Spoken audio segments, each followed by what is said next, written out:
Hello everyone, I hope you are doing very well. So very good evening to everyone. तो coordination compounds में हमने काफी important और interesting बातें पढ़ ली थी according to exam point of view. पहले मैं आपको एक बार सिलेबस बता देता हूँ, उसके बाद हम स्टार्ट करते हैं। तो हम डिस्कस कर रहे हैं कोऑर्डिनेशन कंपाउंड्स। जैसा कि मैं बता चुका हूँ, इन कंपाउंड्स में जो कोऑर्डिनेट बॉन्ड होता है वो अनइक्वल शेयरिंग के द्वारा बनता है। मतलब शेयरिंग होगी वन साइडेड। कैसी शेयरिंग होगी? One sided. जैसा कि आपको पता है कि जो लिगेंड्स होते हैं वो इलेक्ट्रॉन पेयर डोनर होते हैं। मतलब मैंने आपको एक चीज बताई, मैंने कहा एक ब्रैकेट होगी, ब्रैकेट के अंदर मान लीजिए एक मेटल होगा, ठीक है, कोई और ले लेते हैं, चलिए Fe ले लेते हैं। ब्रैकेट के अंदर एक मेटल होगा, यहां पर एक लिगेंड लिखा होगा जो नेगेटिव आयन हो सकता है, न्यूट्रल हो सकता है, पॉजिटिव आयन हो सकता है। उसका एक नंबर होगा, हो सकता है 1 2 3 4 5 6, कुछ भी हो सकता है, ठीक है। उसका एक नंबर होगा। इस ब्रैकेट के आगे या पीछे एक आयन लिखा होगा, अगर नहीं लिखा है तो चार्ज होगा, या हो सकता है न्यूट्रल भी हो ब्रैकेट, ठीक है। इस ब्रैकेट को 3 हिस्सों में बांट दिया जाता है।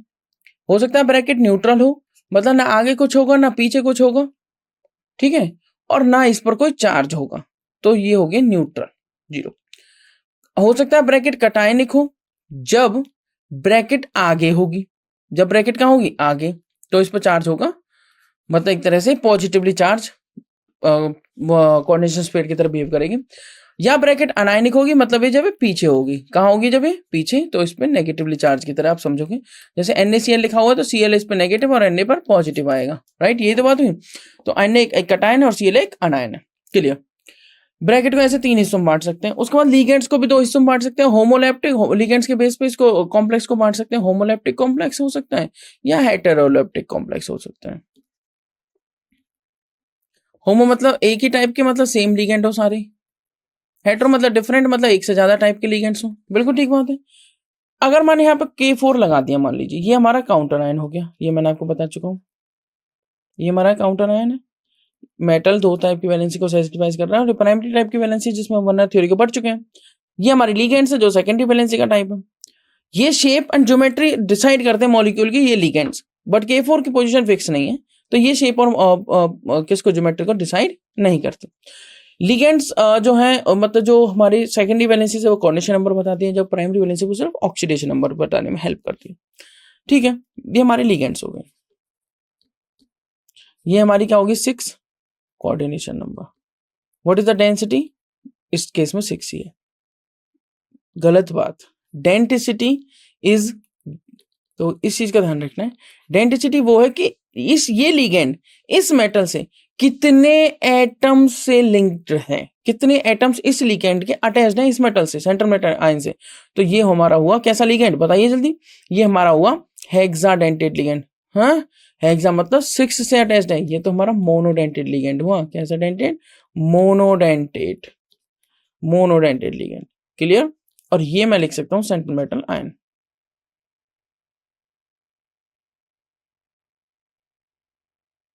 चलिए, इतनी बात हमने समझ ली K4 FeCN होल 6 में। अब मैं आपको बताने जा रहा हूं कि अगर कोई भी कॉम्प्लेक्स, जैसे ये K4 FeCN होल 6 आपको मिल गया, या XYZ कोई भी कॉम्प्लेक्स मिल जाता है, तो आप उसका नाम कैसे लिखेंगे, किस तरीके से उसका नोमेनक्लेचर करेंगे, आज हम वो पढ़ेंगे। तो अब तक हमने जो क्लास में पढ़ा, एक बार हम सिलेबस देख लेते हैं। इंट्रोडक्शन टू कोऑर्डिनेशन कंपाउंड्स मैंने आपको बताया। वर्नर थ्योरी हमने पढ़ी। लिगेंड्स क्या होते हैं वो मैंने बता दी। कोऑर्डिनेशन नंबर कैसे कैलकुलेट करेंगे। डेंसिटी क्या होती है, चिलेशन क्या होता है, ये मैंने बता दिया। जो रिंग्स फॉर्मेशन का जो फिनोमेना होता है उसे हम क्या कह देते हैं? Chelation, in case of coordination compounds. और उस वजह से कंपाउंड्स हो जाता है स्टेबल। जो रिंग स्ट्रक्चर बनते हैं उन्हें चिलेट्स कह देते हैं। जो लिगेंड्स ये चिलेशन शो करते हैं हम चिलेटिंग लिगेंड्स कहते हैं। उसके बाद आता है IUPAC nomenclature of mononuclear coordination compounds, ये हम आज करने जा रहे हैं।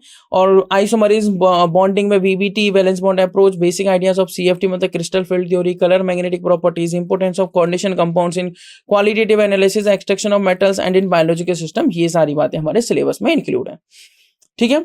जो टॉपिक्स हम कवर कर चुके हैं वो है Werner theory, types of ligand, जिसमें अनायनिक, न्यूट्रल, कटायनिक, एक एक एग्जांपल ले लीजिए। NO पॉजिटिव ले लीजिए, न्यूट्रल में जैसे CO ले लीजिए, और न्यूट्रल में आप जैसे PY ले लीजिए, जैसे EN ले लीजिए, जैसे H2O ले लीजिए, जैसे अमोनिया ले लीजिए।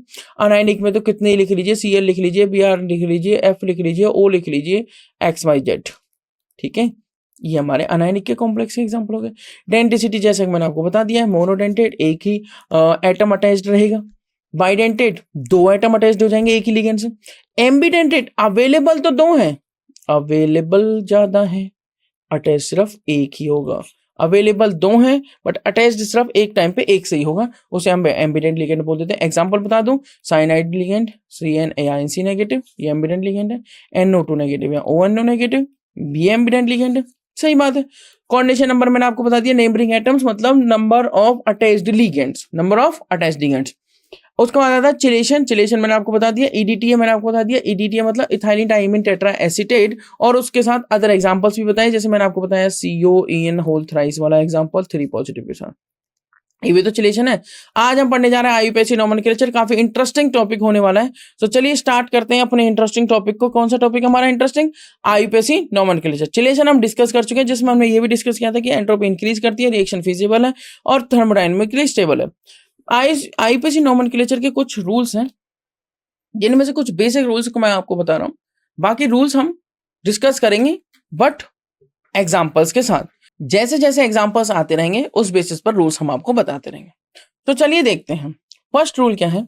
रूल कहता है आइडेंटिफाई द लिगेंड्स। भाई सबसे पहली बात तो यही है, मान लीजिए एक ह्यूमन बॉडी का स्ट्रक्चर है, ठीक है जी।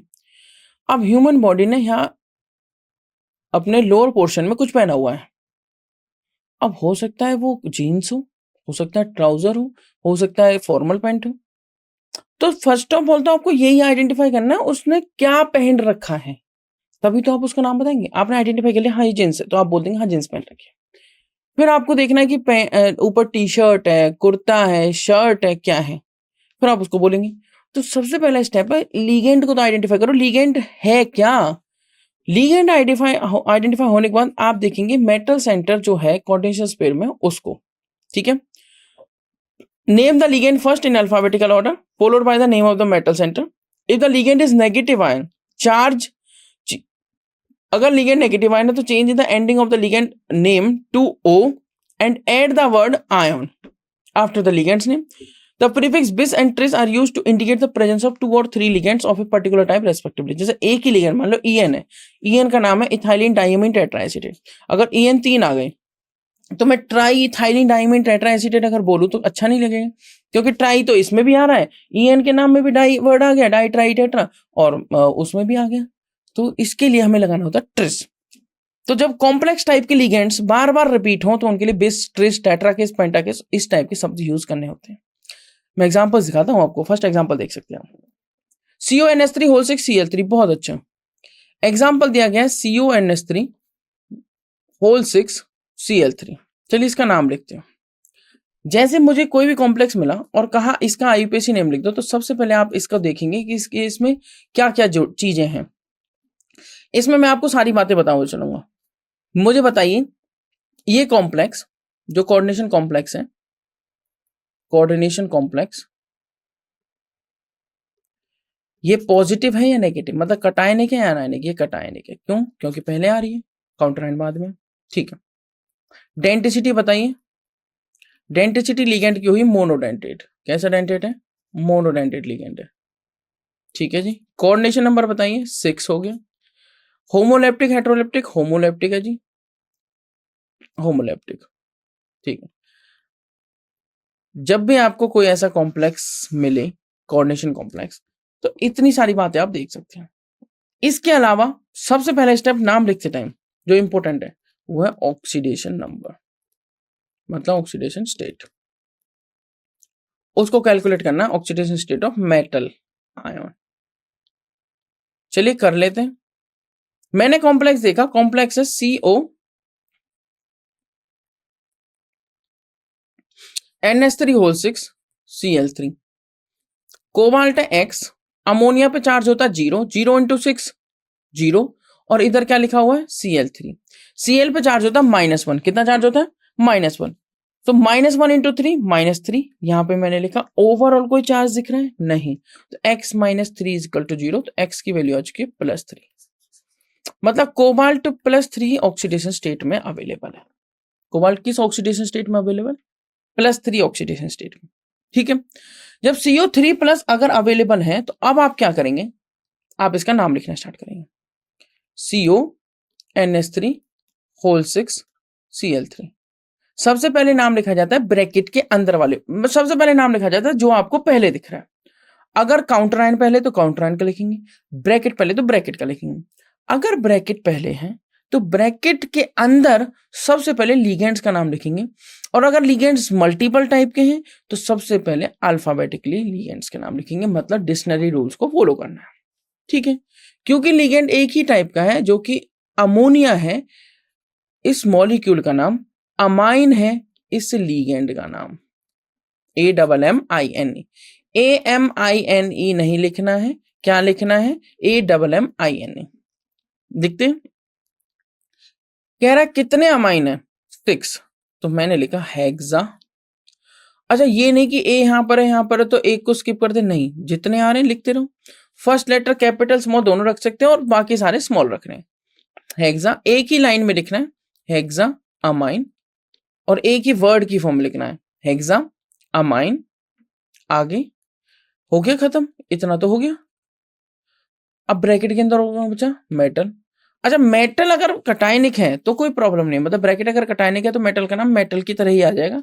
बट अगर ब्रैकेट अनायनिक हो जाती तो मेटल का नाम क्या लिखा हो जाएगा, अगर ब्रैकेट क्या हो जाती है अनायनिक, तो कोबाल्ट का नाम लिखा जाता है कोबाल्टेट, कोबाल्टेट। जैसे सिल्वर का नाम लिखा जाता है आर्जेंटेट, आर्जेंटेट। स्कैंडियम का नाम लिखा जाता है स्कैंडेट, टाइटेनियम का टाइटनेट, आयरन का जैसे फेरेट, फेरेट, कॉपर का क्यूपरेट, जिंक का जिंकेट, निकिल का निकिलेट। तो मतलब आपको क्या लगाना है ओवरऑल, अगर ब्रैकेट अनायनिक का काम कर रही है, मतलब कोऑर्डिनेशन कॉम्प्लेक्स एक तरीके से अनायन है, कॉम्प्लेक्स जो कोऑर्डिनेशन स्फीयर है, तो आपको पीछे लगाना है 8। क्या लगाना है, 1। ये सारी बातें इंपॉर्टेंट हैं, इनको आपको ध्यान रखना है। तो पहले ब्रैकेट और देखते नाम लिखना स्टार्ट नहीं करना, पहले देखना ब्रैकेट है, होमो है, हेट्रो है, कटायनिक है, अनायनिक है। अगर अनायनिक है तो मेटल का नाम लिखा जाएगा इस तरीके से, कटायनिक है तो मेटल का नाम मेटल की तरह लिखा जाएगा। उससे पहले सबसे पहले ऑक्सीडेशन स्टेट निकालनी है। सबसे पहले क्या निकालनी है, ऑक्सीडेशन स्टेट। ठीक है, चलिए स्टार्ट करते हैं। कह रहा है लिगेंड का नाम लिख लो पहले, हेक्सा अमाइन। उसके बाद लिखो ब्रैकेट कटायनिक है तो मैंने लिखा कोबाल्ट, COBALT। मेटल के जस्ट बाद लगा दो ब्रैकेट, और उसके बाद जो भी आपकी सेकेंडरी वैलेंसी जो भी प्राइमरी वैलेंसी है Cl3 वो लिख दो। ठीक है, तो Cl3 क्या है आपकी, आप यहाँ पे देखेंगे जो Cl3 है वो है क्लोराइड आयन, और कितने हैं उस बात से मतलब नहीं है। तो जो काउंटर आयन है वो कितने हैं उस बात से मतलब नहीं है, सिर्फ लिखना है हेक्सा अमाइन कोबाल्ट, और इसका नाम जो काउंटर आयन है उसका नाम है क्लोराइड। क्या नाम है, क्लोराइड। क्योंकि इसमें काउंटर आयन प्रेजेंट है तो पीछे हमें आयन वगैरह वर्ड नहीं लगाने, क्योंकि चार्ज तो है नहीं। ठीक है, ये हो गया आपका हेक्सा अमाइन कोबाल्ट क्लोराइड।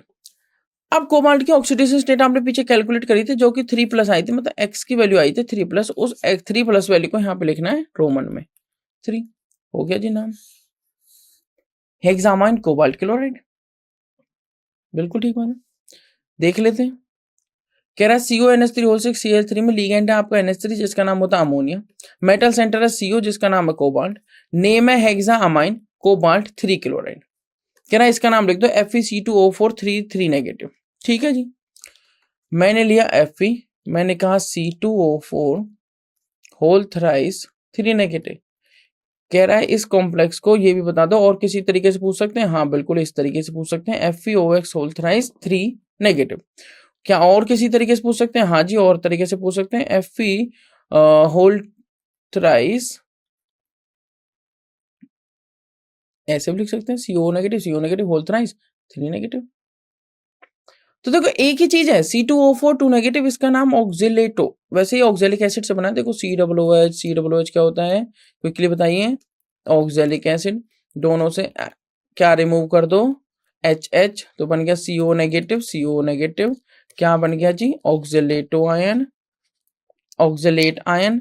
और क्योंकि लिगेंड के नेम पे हमें ATE को चेंज करना होता है ATO में, तो बन जाता है ऑक्सिलेटो आयन। ठीक है, ऑक्सिलेटो सिंपल क्या बोलेंगे। अब इसको रिप्रेजेंट कर सकते हैं हम ऑक्सिलिक एसिड OX2 नेगेटिव, या फिर इसको दिखा सकते हैं C2O4 2 नेगेटिव कंबाइंड फॉर्म में। ठीक है, नाम लिखना स्टार्ट करते हैं। पहला स्टेप बताइए, इसका नाम तो हो गया ऑक्सिलेटो आयन। देखो होमोलैप्टिक है बट लिगेंड डाइडेंटेट है या बाइडेंटेट। लिगेंड क्या बोल सकते हैं, डाइडेंटेट या बाइडेंटेट, मतलब दो एटम्स के साथ अटैच हो रहा है। एक लिगेंड सेंटर मेटल आयन से, तो एक लिगेंड 2 से अटैच हो रहा है, तो 3 लिगेंड 6 से अटैच होंगे, तो कोऑर्डिनेशन नंबर 6 हो जाएगा। ये तो ध्यान रखना है, कोऑर्डिनेशन नंबर 3 नहीं बोलना है, कोऑर्डिनेशन नंबर 6। इंपॉर्टेंट तो बातें यही है, कंफ्यूजन नहीं होनी। एक्स की वैल्यू निकाल लीजिए, एक्स चार्ज इसमें -2 × 3 -6, ओवरऑल कोई चार्ज है, बिल्कुल है 3 नेगेटिव, तो वैल्यू आ गई इसकी +3।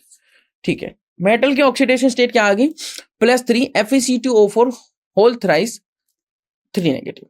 नाम लिख लेते हैं, FeC2O4 होल थ्राइस 3 नेगेटिव का जब हम नाम लिखेंगे तो Fe मतलब आयरन, C2O4 का नाम है ऑक्सिलेटो, और कितने हैं 3, तो आप इसको ट्राई ऑक्सिलेटो और ट्रेस ऑक्सिलेटो दोनों वर्ड यूज कर सकते हैं। तो मैं क्या लिखता हूं, ट्रेस या ट्राई लिख लेते हैं, चलो ट्राई ऑक्सिलेटो, ये तो हो गया इतने हिस्से का नाम। अब ब्रैकेट कटायनिक है या अनायनिक, ब्रैकेट है जी अनायनिक। ये ऊपर चार्ज दिख रहा है, ब्रैकेट अनायनिक है क्योंकि ऊपर चार्ज दिख रहा है, स्पेशल काउंटर आयन चेक करने की जरूरत ही नहीं है। ऊपर क्या दिख रहा है आपको, चार्ज। ये हो गया ट्रेस ऑक्सिलेटो। Fe को बोलते हैं जब ब्रैकेट अनायनिक होती है फेरेट, और मेटल की खत्म होती सीधे लगा दो ब्रैकेट, क्योंकि इस पर चार्ज प्रेजेंट है तो पीछे लगाना आयन। ट्रेस या ट्राई ऑक्सिलेटो फेरेट आयन, और x की वैल्यू 3, तो लिख दिया मैंने 1 2 3। कह रहा है क्रॉस चेक कर लो। लिगेंड है C2O4 2 नेगेटिव ऑक्सिलेट, जिसका नाम है ऑक्सिलेटो, लिगेंड नेम हो जाएगा। मेटल सेंटर है आपका आयरन, तो हो जाएगा आयरन 3 ट्रेस ऑक्सिलेट आयन, ऑक्सिलेटो इसको बोलेंगे, ऑक्सिलेट ना बोल के क्या बोलेंगे, ऑक्सिलेटो। आप इस तरीके से लिख सकते हैं आयरन 3 ट्रेस ऑक्सिलेटो आयन, बट जो जनरल मेथड है वो क्या है, हेक्सामाइन, पहले लिगेंड्स के नाम फिर मेटल के नाम। ठीक है, बट अगर आपको आयरन 3 इस तरीके से लिखना है, फेरेट नहीं लिखना, तो फिर आप आयरन को पहले लिख के आयरन 3 ट्रेस ऑक्सिलेटो आयन लिख सकते हैं। जैसे मान लीजिए CuCN whole twice 2 negative, not 2 only negative.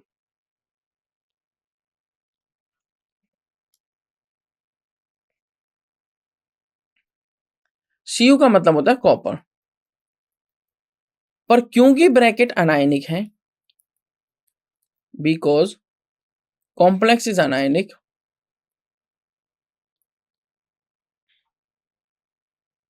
पर क्योंकि ब्रैकेट अनायनिक है तो कॉपर को बोलेंगे क्यूपरेट। तो आपका क्या हुआ, CuCN होल ट्वाइस नेगेटिव। अच्छा कितने लिगेंड्स हैं भाई, 2 ही लिगेंड्स हैं, कोऑर्डिनेशन नंबर तो हो गया 2, ब्रैकेट है अनायनिक, मेटल को बोलेंगे क्यूपरेट, बाइडेंटेट है मोनोडेंटेट है, मोनोडेंटेट है, मोनो में भी कैसा है, एम्बिडेंटेट है भाई, मोनोडेंटेट में भी कैसा है, एम्बिडेंटेट। ठीक है, आप समझिए ध्यान से, जब आपको इस कॉम्प्लेक्स का नाम लिखना है तो आप किस तरीके से लिखेंगे, आप स्टार्ट करेंगे ब्रैकेट, क्योंकि ब्रैकेट ही है इसमें, ब्रैकेट में भी लिगेंड्स हैं, लिगेंड्स कितने हैं जी, 2, 2 का मतलब हो गया डाई, डाई कौन, साइनो या साइनाइडो कुछ भी बोल सकते हो, साइनो कौन है, मेटल, भाई बोलेंगे क्यूब रेट, और ब्रैकेट में लिखेंगे इसके ऑक्सीडेशन स्टेट, जिसको निकालना होगा x, -1 × 2 -2, ओवरऑल चार्ज -1, x की वैल्यू हो जाती है +1।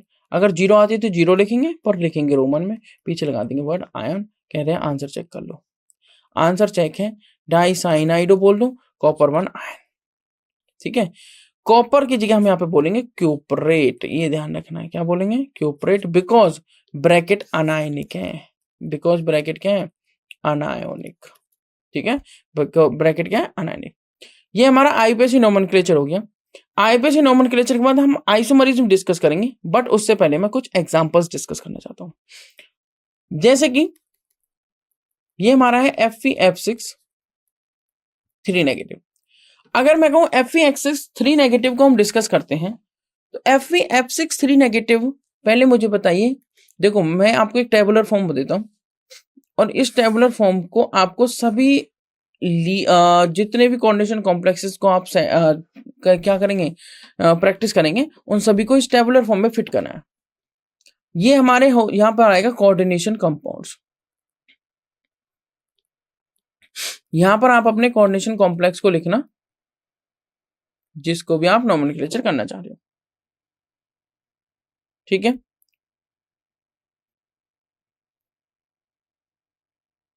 उसके बाद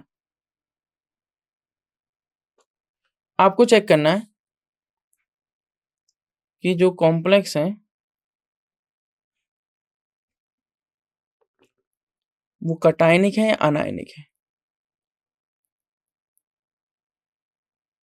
कटायनिक अनायनिक। फिर चेक करना है होमोलैप्टिक है या हेट्रोलैप्टिक है, ठीक है, हेट्रोलैप्टिक। कटायनिक के लिए सी लिख देना, अनायनिक के लिए ए, होमोलैप्टिक के लिए और हेट्रोलैप्टिक के लिए कोई सिंबल बना देना। होमोलैप्टिक है या हेट्रोलैप्टिक। जब आपने देख लिया कोऑर्डिनेशन कंपाउंड्स लिख लिया, कटायनिक अनायनिक लिख लिया, होमोलैप्टिक हेट्रोलैप्टिक पता लगा लिया, आपने कोऑर्डिनेशन नंबर लिख दिया, उसके बाद आपने डेंसिटी लिख दी, आपने यहाँ पे मेटल के ऑक्सीडेशन स्टेट लिख दी, फिर आप फाइनली उसका कोऑर्डिनेशन कंपाउंड्स का नेम लिख देंगे। इस तरीके से आप लिख सकते हैं। जैसे कि अब हम लिखने जा रहे हैं Fe(F6) 3 नेगेटिव का। जैसे कि ये अनायनिक है, ए लिख दिया या नेगेटिव बना देना। ये होमोलैप्टिक है तो होमो लिख दिया, होमोलैप्टिक के लिए। कोऑर्डिनेशन नंबर इसका 6 है, डेंसिटी इसकी 1 है क्योंकि मोनोडेंटेड लिगेंड है। डेंसिटी लिगेंड की ऑक्सीडेशन स्टेट कैलकुलेट कर लेंगे अलग से। Fe को x मान लिया, -1 × 6, आयरन पे -1 होता है, सॉरी फ्लोराइड पे F नेगेटिव पे -1 होता है, -1 × 6 -6 इक्वल टू -3। एक्स की वैल्यू कितनी आ चुकी है, +3। तो ये कितना आ गया, +3। फिर यहाँ इसका नाम लिख देंगे, ठीक है। आप लिखेंगे LiAlH4 का, आप लिखेंगे FeCN(6) 3 नेगेटिव का, ठीक है। आप किसका लिखेंगे, FeCN(6) 3 नेगेटिव का। आप लिखेंगे COEN(3) 3 पॉजिटिव का। ये एज ए होमवर्क आप करेंगे, ठीक है। चलिए अब हम डिस्कस करते हैं Fe(F6) 3 नेगेटिव का नोमेनक्लेचर। Fe(F6) 3 नेगेटिव का अगर मैं नोमेनक्लेचर करूं तो कैसे लिखूंगा इसका IUPAC नेम। देखो हम क्या लिख रहे हैं, मैं फिर से रिपीट कर देता हूं। हम लिख रहे हैं IUPAC नेम। IUPAC का मतलब international union of pure and applied chemistry के अकॉर्डिंग एक स्टैंडर्ड नेम लिखना है जिसको सभी फॉलो अप करें। देखते हैं जरा क्या लिखेंगे। भाई ब्रैकेट अनायनिक है, ऑक्सीडेशन स्टेट निकाली थी वो +3 आई थी, एक्स की वैल्यू आ गई थी +3। अगर ब्रैकेट अनायनिक है तो इसका नाम कैसे लिखेंगे, पहले ब्रैकेट के अंदर का लिखना है क्योंकि कोई काउंटर आयन नहीं है, तो लिखेंगे हम क्या, हेक्सा। क्या हेक्सा, फ्लोराइडो। देखो फ्लोराइड इसका होता है आयन नेम, बट IDE को हटा के IDO करना है, किसमें, IDE को हटा के IDO करना है लीगेंड नेम में, तो ये बन जाता है फ्लोराइडो। क्या बन जाएगा,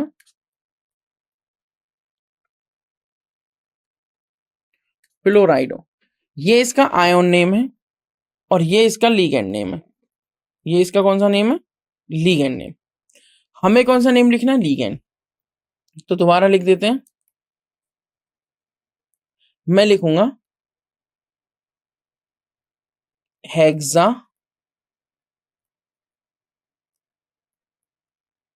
फ्लोराइडो,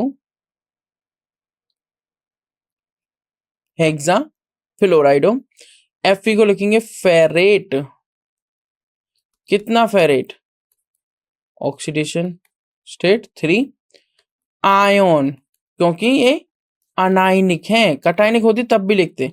अनायनिक कटायनिक के लिए वर्ड लगाना आयन, पीछे काउंटर आयन आगे काउंटर आयन है तो कुछ नहीं लगाना, और कोई चार्ज नहीं है तब भी कुछ नहीं लगाना, कोई चार्ज नहीं है तब भी कुछ भी नहीं लगाना, ऐसे ही छोड़ देना। ये Fe(F6) 3 नेगेटिव का नाम हो गया। मान लीजिए आपको लिखना है कोई और नेम, जैसे कि आपको कॉम्प्लेक्स दिया ZnNH3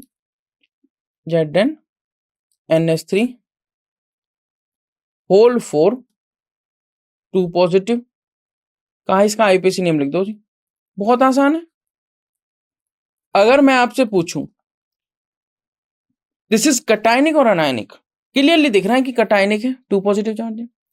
क्लियरली दिख रहा है कि कोऑर्डिनेशन नंबर 4 होगा और विजिबल है कि इसमें लिगेंड का नाम अमोनिया ना होके अमाइन यूज करना है।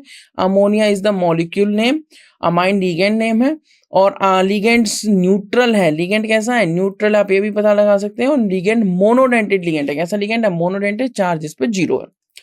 अगर इस पे चार्ज 0 तो हम इसकी ऑक्सीडेशन स्टेट निकालेंगे, जिसको माना हमने x, 0 × 4 हो गया 0 इक्वल टू में +2, तो x की वैल्यू आ चुकी है आपकी +2। मतलब ऑक्सीडेशन स्टेट कितनी? +2। अगर मैं इसका नाम लिखूं तो आपने कहा कि इसमें अमाइन है पर कितने हैं? 4, मतलब इसका कोऑर्डिनेशन नंबर हुआ 4, तो मैं लिखूंगा 4 के लिए टेट्रा। ये तो आपको पता ही है। मोनो किसके लिए लगाते हैं? 1 के लिए बाई या डाई, 2 के लिए ट्राई, 3 के लिए टेट्रा, 4 के लिए पेंटा, 5 के लिए हेक्सा, 6 के लिए हेप्टा, 7 के लिए ऑक्टा, 8 के लिए एटसेट्रा सो ऑन। तो हमने देखा टेट्रा। टेट्रा क्या? ए आ रहा है तो दोबारा ए लिखना है, ऐसा नहीं कि नहीं लिखना। ए डबल एम लगाना है, सिंगल एम नहीं। Tetra amine. ठीक है जी, इसका नाम हो गया। कौन बच गया? जिंक। जिंकेट लिखूं या जिंक लिखूं? जिंक लिखूंगा क्योंकि कटायन है। तो tetra amine zinc bracket, bracket में इसकी oxidation state 2 ion. Tetra amine zinc ion, ये है हमारा इस ZnNH3 होल 4 2 पॉजिटिव का नाम। अगर मान लो आ जाता है कोई और लिगेंड, जैसे कोई भी एग्जांपल आ सकता है, जैसे आगे मान लीजिए कोई डिफरेंट एग्जांपल्स। फॉर एग्जांपल आ गया PT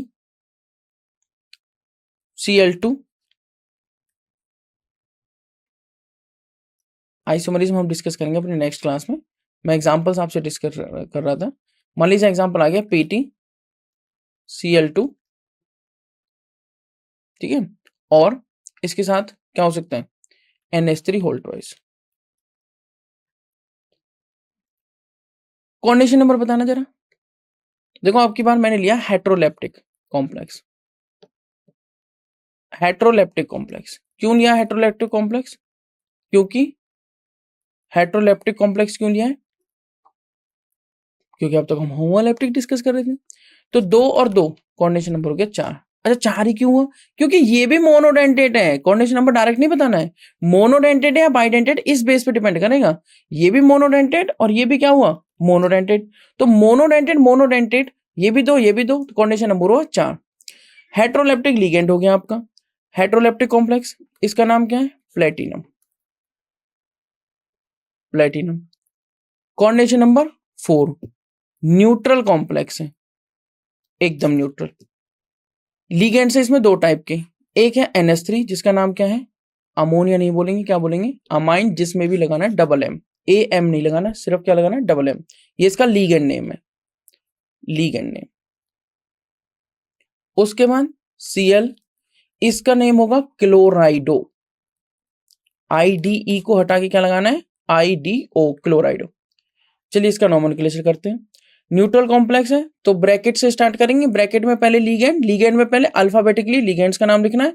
एक लिगेंड का नाम है अमाइन और दूसरे का है क्लोराइडो। तो A पहले आता है तो हम क्या लिखेंगे? अमाइन। कितने अमाइन है? 2, तो 2 के लिए लगाएंगे डाई, तो डाई अमाइन। ये हो गया NH3 होल ट्वाइस का। फिर Cl2 आ गया। Cl का नाम क्लोराइडो। कितने हैं? 2, 2 के लिए डाई क्लोराइडो, तो डाई अमाइन डाई क्लोराइडो। फिर कौन बचा? मेटल। मेटल का नाम प्लेटिनम। प्लेटिनेट लिखूं या प्लेटिनम? सिर्फ प्लेटिनम, क्योंकि इस पर कोई भी चार्ज नहीं है और ये ब्रैकेट अनायनिक नहीं है। तो die amine die क्लोराइडो platinum. Metal के तुरंत बाद आपको ब्रैकेट लगानी है जिसमें लिखनी है इसकी ऑक्सीडेशन स्टेट। मेटल की ऑक्सीडेशन स्टेट मान लेनी है X। Cl पर चार्ज होता है -1, तभी तो क्लोराइड बोल रहे हैं। Cl पर चार्ज कितना होता है? -1। कितने हैं? 2, तो -1 × 2 कितना हो गया? -2। अमोनिया एक न्यूट्रल टाइप का लिगेंड है, तो न्यूट्रल कुछ ही लिगेंड है जो आपको हमेशा माइंड में रखने हैं। जैसे आपका अमोनिया हो गया, जैसे आपका वाटर हो गया, जैसे आपका PY पायरिडीन, ठीक है, EN इथिलीन डाइअमीन, तो ये हमेशा क्या रखना है, माइंड में रखना है। ये आपके न्यूट्रल लिगेंड है जिन पे चार्ज होता है 0। 0 इंटू 2 0, तो यहाँ पे क्या लिखेंगे 0। ओवरऑल कोई चार्ज नहीं है तो इक्वल टू में 0, तो x की वैल्यू कितनी आ चुकी है आपकी +2। मतलब मेटल की ऑक्सीडेशन स्टेट कितनी +2, जिसको आपको रोमन नंबर में यहाँ पे लिखना है। तो इस कॉम्प्लेक्स का नाम क्या हुआ, diamine dichloride of platinum. अब आप इस कॉम्प्लेक्स से इस नाम से इस कॉम्प्लेक्स को भी बना सकते हैं इजीली, वो हम पढ़ेंगे अपनी नेक्स्ट क्लास में। और उसके बाद हम डिस्कस करेंगे अपनी नेक्स्ट क्लास में आइसोमरिज्म टॉपिक। आइसोमरिज्म एक इंटरेस्टिंग टॉपिक होगा। तो आज हमने क्या पढ़ा है, आज हमने पढ़ा है, हम अब तक क्या पढ़ चुके हैं, हम पढ़ चुके हैं वर्नर थ्योरी, मैंने आपको बताया लिगेंड्स के बारे में, टाइप्स ऑफ लिगेंड्स, डेंटिसिटी क्या होती है, लिगेंड्स कॉम्प्लेक्स आपका होमोलेप्टिक कॉम्प्लेक्स होगा या हेटेरोलेप्टिक कॉम्प्लेक्स।